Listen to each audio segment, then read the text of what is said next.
പുതിയതായി YouTube channel തുടങ്ങുന്നവർക്ക് ഞാൻ ചെയ്ത മണ്ടത്തരങ്ങൾ ചെയ്യാതിരിക്കാനാണ് ഞാനിപ്പോൾ ഒരു വീഡിയോ ഇടുന്നത്. എന്താണെന്ന് വെച്ചാൽ ഞാനൊരു യൂട്യൂബ് ചാനൽ തുടങ്ങിയിട്ട് ഏകദേശം ഒരു വർഷമായി. പക്ഷേ ഞാൻ സ്റ്റാർട്ട് ചെയ്തപ്പോൾ ഞാൻ ജസ്റ്റ് ഒരു എൻ്റർടൈൻമെൻറ്റ് അല്ലെങ്കിൽ എനിക്കൊരു സമയം പോക്ക് അങ്ങനെയൊക്കെ വിചാരിച്ചിട്ട് തുടങ്ങിയത്. എനിക്കൊരു ഏർണിങ്സ് അങ്ങനെയൊന്നും ഞാൻ വിചാരിച്ചിട്ടില്ല, ഇപ്പോഴും വിചാരിക്കുന്നില്ല, അങ്ങനെയല്ല തുടങ്ങിയത്. പക്ഷേ വീഡിയോ ഇട്ട സമയത്ത് എനിക്ക് കുറച്ച് ഒരു 500-600 എന്നുള്ള വ്യൂവേഴ്സാണ് വന്നിട്ടുണ്ടായിരുന്നത്.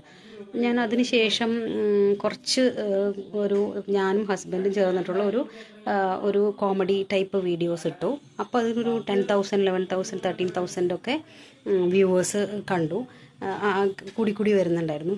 അപ്പോൾ എനിക്ക് തോന്നി അങ്ങനത്തെ ഇടാമെന്ന്.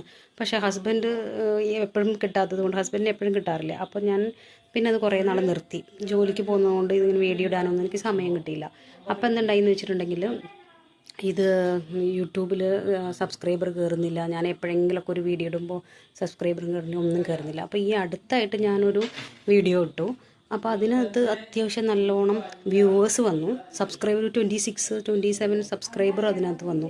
അപ്പോൾ ഞാൻ പിന്നെ ഡെയിലി വീഡിയോസ് ഇട്ട് തുടങ്ങി. അപ്പോൾ പിന്നെ 1-2 സബ്സ്ക്രൈബർ അങ്ങനെ വന്നു. പക്ഷേ ഭയങ്കര റീച്ച് ആയിട്ടല്ല. അപ്പോൾ എനിക്ക് പറ്റിയ മണ്ടത്തരങ്ങളെന്ന് വെച്ചിട്ടുണ്ടെങ്കിൽ, ഞാനിങ്ങനെ കണ്ടിന്യൂസ് ആയിട്ട് വീഡിയോ ഇടാതിരുന്നു. 1. 2 എന്ന് പറയുന്നത്, എനിക്ക് യൂട്യൂബ് നമുക്ക് സജഷൻ തരുന്ന വീഡിയോ നോക്കിയിട്ട് അതേപോലത്തെ കണ്ടൻറ്റ് ഞാൻ ഉപയോഗിച്ചില്ല. എനിക്ക് തോന്നുന്ന കുറേ കാര്യങ്ങളൊക്കെ ഞാൻ ഇട്ടു. അത് രണ്ടാമത്തെ തെറ്റ്. മൂന്നാമത്തെ തെറ്റ്, നമ്മൾ യൂട്യൂബ് ചാനലിൽ കുറേ ഓപ്ഷൻസ് ഉണ്ടല്ലോ ഓണാക്കിയിട്ടുള്ളത്.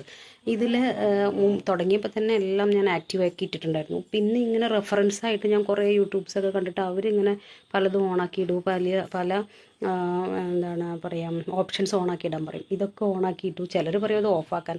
അങ്ങനെയൊക്കെ പലർ സജഷൻ കിട്ടി പല രീതിയിൽ ഇങ്ങനെ ചെയ്തു പോയി. അപ്പോൾ അതൊക്കെ ഇതിനെ അഡ്വേഴ്സായിട്ട് എഫക്റ്റ് ചെയ്തു എന്നാണ് എനിക്ക് തോന്നുന്നത്.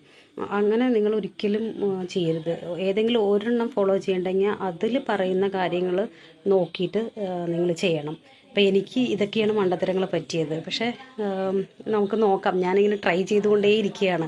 എന്തെങ്കിലും ഒരു ദിവസം റീച്ച് ആവും എന്നുള്ള വിശ്വാസത്തിൽ ഞാനിങ്ങനെ ട്രൈ ചെയ്തുകൊണ്ടേ ഇരിക്കുകയാണ്. അപ്പോൾ ബൈ.